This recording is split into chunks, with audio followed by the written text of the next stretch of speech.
Assalamu alaikum wa rahmatullahi wa barakatuh. Que la paix soit sur vous ainsi que la miséricorde et la bénédiction. Alors la laïcité, la religion des athées, en effet, c'est un dogme, c'est une idéologie mortifère qui veut finalement athéiser les masses et les gens à terme. Ceux qui nous suivent sur Twitter savent que ces derniers jours, on a participé à beaucoup de space par rapport à ce sujet. Bien évidemment, hein, par rapport à ce qui fait l'actualité avec les abayas, l'interdiction des abayas, etc. Et voilà, pour éveiller, et j'ai participé à des spaces musulmans, entre musulmans, pour éveiller et expliquer les agissements et pourquoi on en est arrivé là. Et même j'ai même participé à des spaces de non-musulmans pour mettre à nu leur système et la supercherie, quoi, de ce système. La réalité, c'est qu'en fait, les laïcs, la laïcité part en fait de ce que eux en France appellent les philosophes des Lumières, hein, parce que j'appellerais plutôt les philosophes de l'obscurantisme, qui voulaient placer finalement l'homme en divinité, hein, le Dieu homme, que c'est l'homme qui décide de tout, l'homme qui s'octroie des droits, des devoirs, une morale, du bien, du mal, les lois et compagnie, à partir de l'homme, à partir de lui-même, hein. En France, en Occident de manière générale, mais c'est surtout en France, le cœur de ça, l'obstacle c'était l'Église. L'Église et les chrétiens. Parce que bien évidemment, hein, je mets une parenthèse, bien évidemment, au niveau de la aqidah, du dogme, le dogme est batil, est faux. Car le dogme chrétien a été falsifié, etc. Le message de Jésus, de Isa alayhi salam, tiré de l'évangile, enfin le message de Jésus, donc l'évangile, a été falsifié, les païens ont infiltré l'église, euh, et voilà, les chrétiens se sont sectarisés, non pas, les chrétiens savaient, enfin ceux qui ont suivi en tout cas Isa alayhi salam, parce qu'aucun prophète a dit je suis juif ou je suis chrétien, hein. Jésus, Isa alayhi salam, comment dire, a annoncé la venue du dernier messager. C'est dans la sourate Saf, dans la sourate 61. Euh, Isa alayhi salam a annoncé donc l'avènement du dernier messager. Et les juifs et les chrétiens, ceux qui en tout cas qui se nommaient ainsi, hein, savaient qu'il y avait un dernier prophète qui était annoncé dans la Torah et dans l'évangile. Ils l'ont attendu. Le prophète Mohammed sallallahu alayhi wa sallam est apparu en Arabie, à la Mecque, au 7e siècle. Et, alhamdulillah, il y a eu des juifs et des chrétiens qui étaient sincères dans leur culte, qui ont accepté la dernière législation, hein, la soumission au Créateur, Allah subhanahu wa ta'ala, via le Coran et la Sunna. On a notamment un grand rabbin à Médine qui s'appelle Abdullah ibn Salam, radiallahu an, qui a accepté tout de suite le message. Et beaucoup de chrétiens, notamment, c'est expliqué dans Surat al-Maïda, etc. Bon. Mais après, comme Allah Ta'ala nous l'a révélé, les juifs, les chrétiens sont sectarisés, sont restés dans un dogme qui était plus valable car il a été abrogé par le Coran et la Sunna, et, euh, et ils n'ont pas voulu du dernier message et du dernier messager. Bon. Entre-temps, en Europe, bien sûr, l'Empire romain a profité du message de l'Évangile pour fortifier ses provinces, parce que c'est beaucoup plus unificateur d'adorer un Dieu dans un temple, on se réunit tous dans un temple avec une seule croyance, une seule vision, un seul dogme. C'est beaucoup plus unificateur que les systèmes occidentaux modernes où chacun suit ses délires. Lui c'est un patriote, lui c'est un écolo, lui c'est un vegan, lui c'est les LGBT, eux c'est les féministes. Chacun finalement va dans son idéologie et finalement ça affaisse la société, et c'est se tirer une balle finalement, ce qui se passe notamment en France en 2023, quoi. Et l'Empire romain a profité de ça justement pour unifier ses provinces. Bon. Et l'Église dominait l'Europe, hein. Bien évidemment, il y avait le roi, par exemple en France, il y avait le roi, et il y avait l'Église. L'Église s'occupait des mœurs, de tout ce qui était sociétal, etc. Bon. Et quand l'Église dominait l'Europe, bien évidemment, il y avait une morale, il y avait des règles, il y avait des lignes rouges, ainsi de suite, hein. C'était pas ces sociétés décadentes, laïco-démocratico-maçonniques, contemporaines, hein. dans laquelle nous sommes aujourd'hui en Occident, et notamment en France, euh, bien évidemment. Donc ces philosophes des Lumières, leur obstacle finalement pour enlever toute morale et avoir le champ libre pour cette société décadente, perverse dans laquelle nous sommes aujourd'hui, bah, le seul obstacle finalement c'était, enfin, il y avait l'obstacle qui était la royauté, parce que la royauté maintenait le pouvoir de l'Église, hein.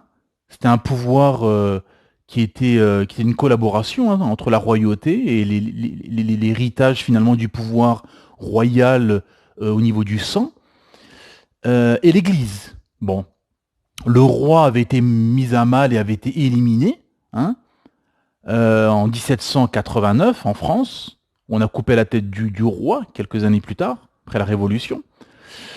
L'Église mettait quand même, comment dire, l'Église est restée au pouvoir malgré tout parce que tout simplement l'Église a instauré finalement le message de Dieu, du Créateur, pour eux, bien évidemment. Donc il y avait cette soumission, cette peur et cette crainte du Créateur, hein. Parce que quand il y avait une peste, par exemple, parce que là on l'a vu pendant le Covid, quand il y avait une peste comme ça, quand il y avait une maladie comme ça, une pandémie, bah, tout le monde allait associer à une punition divine. Tout le monde associé à une punition divine. Donc ceci, la croyance qui était quand même, les gens étaient quand même croyants, croyaient au Créateur, etc., croyaient à Dieu, malgré même si c'était falsifié, etc., avec le paganisme, etc. Mais malgré tout, il y avait cette croyance, il y avait cette crainte du Créateur, etc., etc. Donc tout de suite, dès qu'il y avait un événement, un coup de froid qui tuait, qui tuait des gens, des pandémies, des catastrophes, etc., il associait tout de suite à une punition divine. Donc ça permettait à l'Église de maintenir son pouvoir, son autorité, sa légitimité. Et finalement, ces idées des philosophes ont émergé, etc. Et le roi, c'était fini. Il y a eu ensuite, voilà, des régimes qui n'étaient plus, qui n'avaient plus autant la même hégémonie que la royauté. Et il restait surtout l'Église. L'Église qui incarnait comme ça une morale, des us, des coutumes, et qui était un obstacle à l'assouvissement des plaisirs, des désirs et des interdits, hein, bien évidemment. Donc eux, qu'est-ce qu'ils ont fait? Ils ont tout fait pour combattre et pour éliminer l'Église. Et ça s'est fait de façon dure, dans le sang, etc., etc., hein. Les chrétiens ont été durement muselés, massacrés par les laïcs, hein. Et les laïcs, voilà, bien évidemment, après, voilà, ça s'est fait petit à petit. Ils ont réussi à prendre le pouvoir sur les chrétiens et sur l'Église, hein. Il n'y a pas de neutralité. La neutralité n'existe pas. Ce que je le répète souvent dans les spaces, Twitter. La neutralité n'existe pas. C'est un leurre. Chaque système, chaque idéologie avance ses pions. C'est tout. Il n'y a pas voilà. C'est un peu comme les démocrates. Un jour, t'es l'ami des démocrates, ben ils te font rien. Une fois qu'ils ont plus besoin de toi ou que tu tournes le dos, ben on t'élimine, hein. On l'a vu avec Kadhafi, on l'a vu avec tous les drames qu'il y a eu, Nagasaki, Hiroshima, le Vietnam, l'Afghanistan, la Libye, la Syrie, etc., hein. Voilà, tout ça, c'est des guerres qui a fait couler des millions et des tonnes de millions et des milliards de sang d'innocents, qui a été fait par les démocraties occidentales, hein. Et donc, la loi de décembre 1905 a été promulguée et adoptée. Donc la France devient officiellement un État laïque, où les chrétiens, où il n'y a pas de neutralité bien évidemment, hein, parce qu'on a endormi les gens pendant des années, et je vais y venir, pourquoi on a réussi à endormir les gens pendant près d'un siècle. Donc voilà, la neutralité, la séparation des pouvoirs. Non, la séparation des pouvoirs, c'est quand vous avez dans une entreprise euh, deux chefs et ils se séparent les pouvoirs. Voilà. Un va s'occuper par exemple des bureaux, par exemple dans une société de logistique. Un va s'occuper de tout ce qui est bureau, paperasse, etc., etc. Et l'autre, il va s'occuper du terrain, il va aller sur les quais, etc. Bon, on se sépare les pouvoirs. Là, il n'y a pas de séparation des pouvoirs. Il y a une assignation à résidence qui a été faite de force, bon gré, mal gré. Un peu comme pendant le Covid, avec les confinements qu'il y a eu pendant le Covid. Les chrétiens ont été assignés à résidence avec leur Bible, leurs chèvres et leurs sœurs chrétiennes, voilà. Vous restez là dans vos temples, dans vos églises, voilà. Nous, les laïcs, c'est nous qui allons décider ce qui est bien et ce qui est pas bien, de la morale, des lois, etc. Bon. Entre-temps, parce que quelques années après, bien évidemment, il y a 14-18, il y a eu les deux guerres mondiales, il y a eu le crash financier de 1929, etc., qui a un peu ralenti, voilà, qui a un peu mis tout ça un peu entre parenthèses, mais officiellement, c'était un État laïque. Bon. Et après, bien évidemment, il y a mai 68, où là, on a vraiment perverti les mœurs, on a réussi à pervertir les mœurs, etc. Et on a promulgué, on a propagé ces idées pourrites de féminisme, le patriarcat, ni Dieu ni maître, etc., interdit d'interdire et compagnie. Après, bien évidemment, avec l'essor du cinéma, des technologies, etc., il y a eu l'américanisation des sociétés et l'américanisation des esprits, via Hollywood, ensuite Internet, les télévisions, les séries américaines, etc., parce que on s'en rend pas compte, mais comme j'expliquais dans un space, toutes ces séries, là, vous avez des générations qui ont grandi avec des séries. Et dans ces séries, qu'est-ce qu'il y a?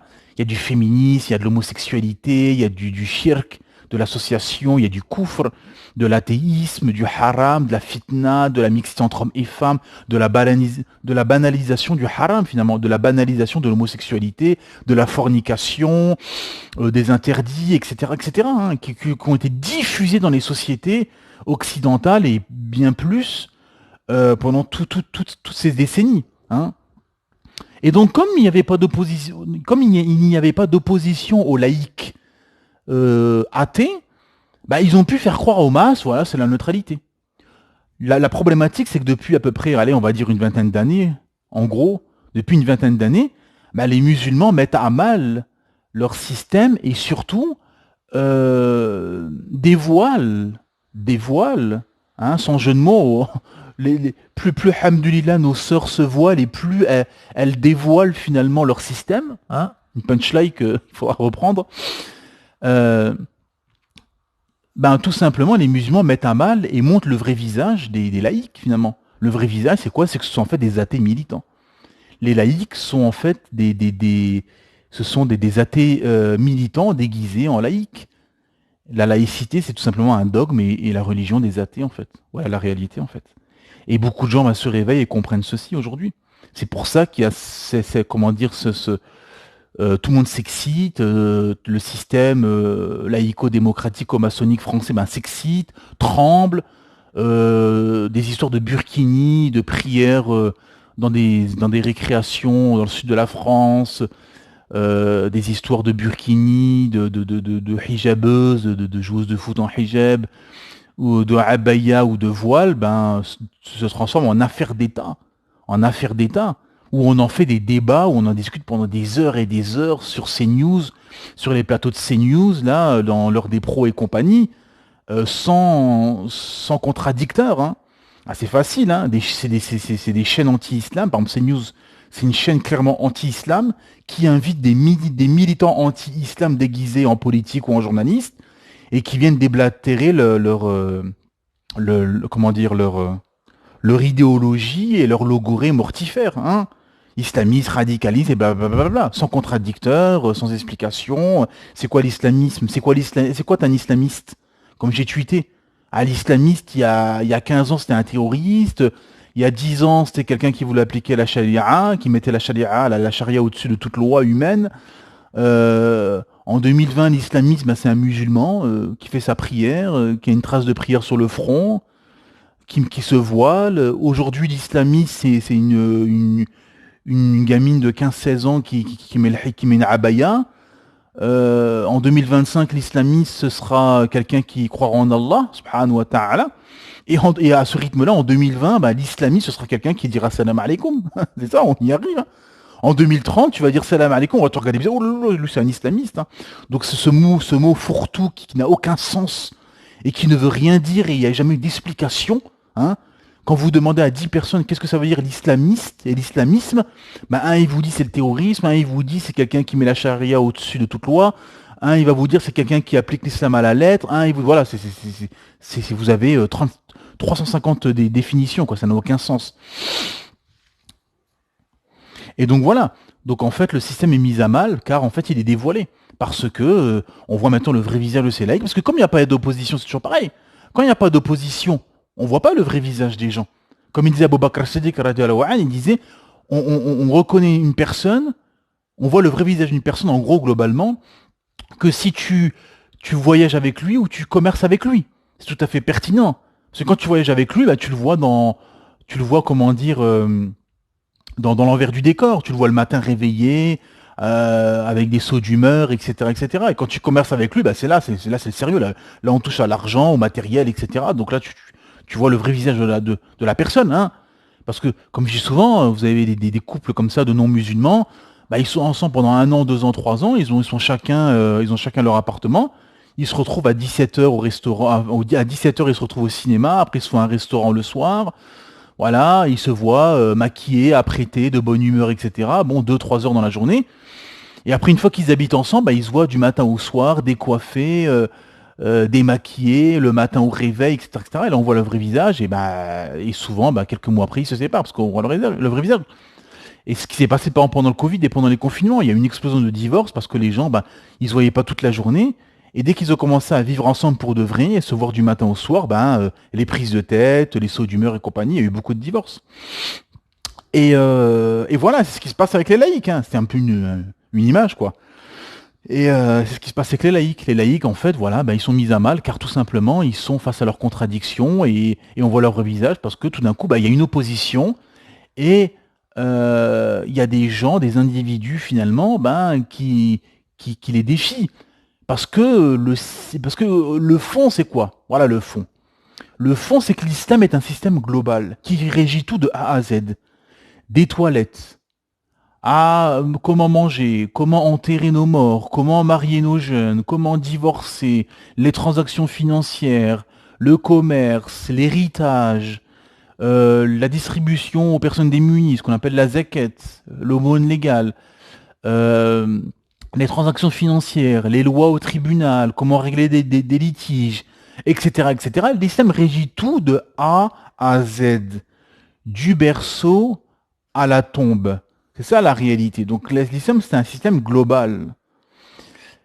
Et eux, bien évidemment, c'est aussi un système global. Ils ont transformé au fil du temps ce système laïco-démocratico-maçonnique en un système global qui régit tout de A à Z sous le prisme du kufr, de la mécréance et de l'athéisme et et de renier tout ce qui est divin, tout ce qui est créateur, tout ce qui relève de la religion. Même si, comme j'expliquais au début, même si cette religion un peu falsifiée, etc., etc., il y a quand même des déresses, il y a quand même une morale, des interdits, etc., etc. Donc, voilà leur système qui est mis à nu aujourd'hui. Alhamdulillah, les musulmans ont mis à nu leur système et aussi au-delà de ça, le système républicain, la liberté, égalité, fraternité. Bah oui, liberté, égalité, fraternité, si tu suis notre système athée, décadent, pervers. Il y a une liberté si tu veux changer de sexe. Si tu es un homme et tu veux te déguiser en femme, il y a une liberté. Si tu es une féministe qui revendique ses droits, il y a une liberté. Si voilà, tu veux faire, excusez-moi, de la pornographie, oui, alors on te laisse, il y a de la liberté. La prostitution, la liberté, ainsi de suite. Pour tout ce qui est coufre, mécréance et perversion, décadence et débauche, il y a la liberté. Il y a l'égalité. Il y a la fraternité, entre guillemets. Il y a la neutralité. Mais si tu veux te voiler, si tu veux mettre une abaya, si tu veux sacrifier ton mouton à l'Aïd, si tu veux faire tes prières, si tu veux croire au Créateur Allah subhanahu wa ta'ala, si tu réclames que la charia soit appliquée dans ta société, ah ben on va te faire la guerre. On va te combattre idéologiquement, intellectuellement, médiatiquement, politiquement, littérairement. À tous les niveaux, on va te combattre et te faire la guerre. Et c'est ce qui se passe. Et on arrive à la solution et que le réel finalement, parce que, et on le voit là, ceux qui sont sur Twitter, on voit il y a beaucoup de musulmans, d'imams, de prédicateurs, de comptes de rappel musulmans ou de musulmans lambda. Ça part dans tous les sens, ça s'excite, etc., etc., etc. Un peu comme un avion qui décroche. Vous savez, j'ai donné cet exemple hier dans un space pour ceux qui étaient là. Quand vous avez un avion qui décroche en altitude, Un avion qui décroche, ça veut dire la vitesse n'est plus suffisante pour maintenir l'avion en altitude, donc il décroche, hein, il tombe. Il y a une checklist pour ça. Checklist, voilà, c'est un peu une notice pour savoir par rapport aux problèmes auxquels tu fais face, qu'est-ce qu'il faut faire, hein. Donc s'il y a un incendie, s'il y a un problème voilà, de perte de vitesse, un problème de décrochage, alors, peu importe le problème, il y a une solution, enfin il y a dans la notice qu'est-ce qu'il faut faire. Bon, c'est comme si dans cet avion qui décroche, vous avez tout le monde qui s'excite. Il faut faire ci, il faut faire ça, il faut faire ci, il faut faire ça. Là, je pense, je crois, pour moi. Pourquoi vous excitez? Il y a une checklist, les gars. Oh, calmos, ça, il y a une checklist. Bah là, c'est exactement pareil, mes frères et sœurs. Tout le monde s'excite. Bah, alhamdoulilah, il y a le Coran et la Sunna. Allah subhanahu wa ta'ala nous a révélé. Et il nous a dit, il nous a tout expliqué. Tout simplement, Allah ta'ala, il a parachevé sa religion. Donc si toi tu viens et tu dis, même pour tous les sujets, hein, là c'est au niveau global, hein, parce que vous avez beaucoup de gens, on entend beaucoup dans les spaces, etc. Je pense, je crois, selon moi. Mais t'es qui? Mais vous êtes qui? Mais il faut craindre Allah, mes frères et sœurs. Là, on parle de la religion d'Allah subhanahu wa ta'ala. On parle pas de voiture ou on parle pas d'électroménager, hein. Là, on parle d'une religion, pardon, révélée par Allah subhanahu wa ta'ala, avec des règles, avec quatre sources juridiques, excusez-moi, avec le Coran, avec la Sunna, son messager, sallallahu alayhi wa sallam, avec l'ijma', le consensus des savants, et avec le qiyas, ce qu'on appelle le raisonnement analogique. Voilà, il y a des règles, il y a des usul, il y a une jurisprudence, etc., etc. Tout simplement, il y a le Coran et la Sunna, et chacun sait très bien ce qu'il doit faire.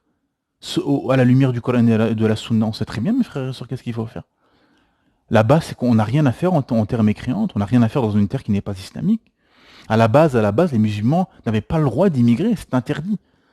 Un musulman, c'est interdit pour qu'il quitte une terre d'islam pour aller dans une terre de mécréance. Et c'est tout à fait logique et rationnel. En terre de mécréance, tu vas perdre ta foi, ta dignité, ton honneur et compagnie. Et c'est ce qui se passe malheureusement. Et ça, faut dire la vérité, mes frères et sœurs. C'est dur à entendre, ça peut faire mal, mais c'est la vérité. Depuis que les musulmans, depuis 70 ans, sont venus en France, ils ont perdu leur foi, leur religiosité et leur honneur. Pour beaucoup, pour beaucoup. Pour beaucoup, mes frères et sœurs. Combien aujourd'hui acceptent l'inacceptable? On accepte de laisser nos enfants, nos filles, aller à l'école, dans la mixité, sans voile, maintenant sans abaya, à leur apprendre la théorie de l'évolution. T'es issu d'une évolution hasardeuse, alors que ce serait bien que cette théorie est fausse et est tombée depuis longtemps. Que la théorie des genres maintenant, avec des ambassadeurs des LGBT qui vont venir pour vous dire oui, c'est un petit garçon, bah, toute ta vie tu vas pas forcément être un homme, et toi la fille pareil, billah, et qu'on va dire qu'on va diffuser des idées de kufr, d'athéisme, parce que quand on parle pas de Dieu, quand on ne parle pas du Créateur, c'est qu'il n'existe pas, c'est le message. C'est ça aussi la supercherie et ce qui est vicieux dans cette histoire de neutralité à deux balles. C'est qu'en fait, quand on ne te parle pas du Créateur Allah subhanahu wa ta'ala, ah ben c'est un sous-entendu comme quoi il n'existe pas, tout simplement. C'est ça le réel. Si tes parents ne te parlent jamais de tes grands-parents, c'est qu'ils n'existent pas, tes grands-parents, qui sont morts il y a très longtemps, s'ils ne te parlent pas d'eux et qu'ils ne te les présentent pas, etc., etc. Et donc, toutes ces idées perverses, mécréantes, Papa Noël et compagnie, et on accepte de laisser nos enfants dedans, on accepte de se soumettre, on accepte l'inacceptable. Pourquoi? Pour du chômage, du fromage, comme certains frères qui se reconnaîtront disent ça, s'ils entendent cette intervention, pour la CAF, pour la carte vitale, pour des biens éphémères, pour des poussières de cette dunya, alors que tu sais très bien que tu auras ton risque, que tu auras ce qu'Allah t'a prescrit, tout simplement. Et on accepte ceci, mes frères et sœurs. On accepte de rester comme ça, dans une terre où on se fait humilier. On se fait même discriminer au-delà de ça, au-delà de la au-delà de la religion. On accepte les discriminations aussi. Hein, la discrimination à l'embauche, la discrimination au logement, etc. On accepte l'inacceptable depuis des années. Et beaucoup ont perdu leur honneur, leur dignité. Regardez les enfants de tous ces immigrés musulmans qui sont venus. Ou bien c'est des racailles, des voyous, des délinquants, on l'a vu pendant les émeutes, où tous les jours à Marseille, à Paris, dans les banlieues, il y a des règlements de compte et vous avez des gamins des jeunes maghrébins, des jeunes africains ou turcs qui meurent comme ça, plein de drogue et d'alcool. Wallah iyadou billah, c'est ça que t'as gagné. Et les filles qui deviennent des féministes. Et ou bien ça devient des laïcs, des démocrates, ou des pires, des apostats, ils apostasient de l'islam carrément. Qu'est-ce que t'as gagné à venir ici? Rien. Le constat, il est affligeant. Affligeant, mes frères et sœurs. Affligeant. Les Maghrébins, les Africains sont en majorité dans des banlieues, parqués. Beaucoup de leurs enfants sont des voyous, des délinquants, des racailles. D'autres sont des féministes, des laïcs, des démocrates. Oh, il faut se réveiller à un moment donné. Il faut regarder le réel en face. Il faut craindre Allah subhanahu wa ta'ala. Et revenir au Coran et à la Sunna, et surtout revenir dans des pays musulmans et faire le chemin inverse. Toi, t'es né ici, en tant que maghrébin, africain, turc, oui, tu es pour rien, t'es né là par défaut, tu l'as pas choisi, ça, il n'y a pas de problème. Maintenant, tu comprends, tu as ouvert les yeux, tu vois le Coran, la Sunna, Allah Ta'ala te dit la terre d'Allah n'est pas assez vaste pour vous permettre d'immigrer. Le prophète Sam nous a interdit de vivre au milieu des mécréants. Il y a même un hadith qui fait peur, qui dit je me désavoue de tout musulman qui vit au milieu des mécréants. Et maintenant tu sais tout ça, et en plus il y a le réel aussi, il y a le waqi', il y a le contexte.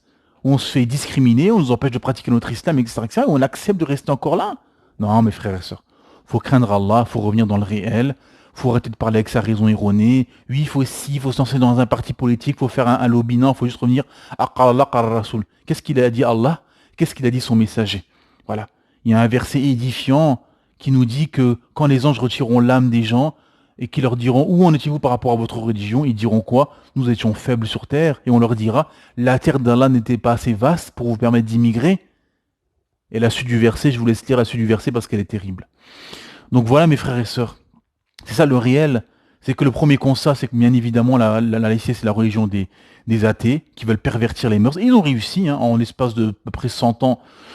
Le taux d'athéisme a explosé en France. Les gens aujourd'hui en Occident sont complètement dans la débilité de la consommation, des plaisirs, des désirs. Je consomme donc j'existe. Hein, comme j'expliquais dans un space, hein, le système occidental, rêve américain, c'est un système très débile, très simplé. C'est en gros consomme, assouvir tes désirs, tes plaisirs. Ne te pose surtout pas de questions. Hein. Pourquoi tu existes? Pourquoi il y a des virus? Pourquoi il y a des maladies? Qu'est-ce qui va se passer après la mort, etc. Ne te pose pas. Ces questions existentielles, non, consomme, consomme Amazon, achète Amazon, regarde Netflix le soir, regarde une série Netflix le soir, va en vacances l'été, va au ski d'hiver, achète la dernière Golf et le dernier iPhone, consomme, sois esclave du système capitaliste, du système bancaire, fais des crédits sur 25-30 ans, sois esclave de notre système, et voilà. C'est ça le message en gros. Alors que l'islam justement, c'est ça la mission de tous les prophètes, c'est d'annoncer la bonne nouvelle, de mettre en garde et de libérer les gens des systèmes des hommes corrompus, des systèmes idolâtres, des systèmes de koufr, de polythéistes, des systèmes des hommes corrompus, pour les libérer de ça, pour les emmener vers la soumission au Créateur, Allah subhanahu wa ta'ala, le tawhid, l'unification divine, adorer son Créateur seul, sans associé, et appliquer sa loi, tout simplement. Voilà, mes frères et sœurs, c'est ça le réel. Donc il faut arrêter de raisonner avec sa raison, et tout le monde s'excite. Comme je disais, il n'y a pas besoin de s'exciter. Qu'est-ce qu'il a dit Allah? Qu'est-ce qu'il a dit son messager? Et vous avez beaucoup d'imams, beaucoup de prédicateurs, beaucoup d'imams qui ont des chairs, qui ont des minbars, et qui sont sur des minbars à la mosquée, et qui ont des discours criminels, qui vous parlent tous les vendredis, qui vous parlent du bon comportement, de ci, de ça, et on endort les gens, on balade les gens, et on ne parle pas du réel. Le réel, c'est ce que je vous dis, mes frères et sœurs, c'est qu'on est dans un système très dangereux, qui veut athéiser les masses, qui veut pervertir les masses, et aujourd'hui, on le voit que beaucoup de musulmans acceptent l'inacceptable pour des poussières de dunya. On accepte de s'humilier, de perdre son honneur, de baisser la tête. Pourquoi? Pour des poussières de ce bas monde. Et il faut se libérer de ça, revenir au kitab, à la sunna, craindre Allah subhanahu wa ta'ala, et immigrer en terre d'islam en fonction de ses moyens, comme on peut, se battre, placer sa confiance en Allah subhanahu wa ta'ala, oublier les choses mondaines qu'on entend, ouais mais si, ouais mais ça, ouais mais applique, place sa confiance en Allah subhanahu wa ta'ala, agis et le reste viendra. T'inquiète pas. Parce que si tu fais une hijra, C'est pas pour Foulan ou Alan, c'est pas pour un tel ou un tel, c'est pour ton créateur Allah subhanahu wa ta'ala, et pour préserver ta foi et celle de tes enfants. Parce que les années, ça va aller de mal en pis. Et le prophète Mohammed sallallahu alayhi wa sallam nous a annoncé ceci, que ça allait aller de mal en pis. Donc voilà mes frères et sœurs, ce qu'on pouvait dire. Craindre Allah, ne pas, comment dire, ne pas réfléchir avec sa raison erronée et limitée, je pense, je crois, etc. Abu Bakr Siddiq, radiallahu an, qui était quasi le bras droit du prophète, avec qui il a immigré, son ami intime, quand on lui posait des questions sur le Coran, il devenait tout blanc. Abu Bakr Siddiq, on parle d'Abu Bakr Siddiq, le premier calife de l'islam. Il devenait tout blanc quand on lui posait des questions sur le Coran. Et aujourd'hui, en Europe, en France, en Belgique, en Angleterre, vous avez des gens comme ça, tranquilles, comme ça, sans trembler, qui disent ah, je pense, je crois, selon moi. Alors, craignons Allah subhanahu wa ta'ala. C'est pour ça qu'on dit qu'il faut revenir aux premières générations, au Salaf Salih, parce que, tout simplement, qui était l'éducateur des Sahaba, des compagnons du prophète Mohammed sallallahu alayhi wa sallam, c'était le prophète Mohammed sallallahu alayhi wa sallam, tout simplement, qui recevait la révélation en live, en direct. Et il recevait la révélation et il transmettait le message aux compagnons. Et les compagnons ont éduqué les tabi'in, et ainsi de suite. C'est ça qu'il faut comprendre, mes frères et sœurs. Il faut arrêter de raisonner avec sa raison, je pense, je crois, non. Il faut revenir au kitab. Qu'est-ce qu'a dit Allah? Qu'est-ce qu'a dit son messager? Et qu'est-ce qu'ont dit les savants? Et les savants nous disent, craignez Allah, vous n'êtes pas chez vous ici, même si vous parlez leur langue, même si vous êtes diplômé, même si ci, même si ça, ils vous accepteront seulement, comme Allah Ta'ala nous l'a dit il y a plus de 1400 ans, seulement si vous les suivez. Tout simplement. Les chrétiens, les juifs ne seront jamais satisfaits de vous tant que vous ne suivez pas leur religion. Aujourd'hui, entre guillemets, en analogie, on pourrait dire les athées, justement, les athées laïques ne seront jamais satisfaits de toi tant que tu ne suis pas, tant que tu ne suis pas, pardon, leur religion qui est l'athéisme. Et même là, tu seras toujours réduit à ta condition de noir, d'arabe, de turc ou je ne sais quoi. Voilà le réel, mes frères et sœurs, ce qu'on pouvait dire. Craignons Allah subhanahu wa ta'ala. Préparons la hijra, l'immigration en terre d'islam, comme on peut, avec nos moyens. Ce qui compte, c'est d'avoir cette niya, cette intention, cette bonne intention, de vouloir plaire à son créateur Allah subhanahu wa ta'ala, et Allah ta'ala, il facilite, inshallah, bi'idhnillah. Subhanak wa bihamdik, shadu an la ilaha illa ant, astaghfiruka wa atubu ilayk.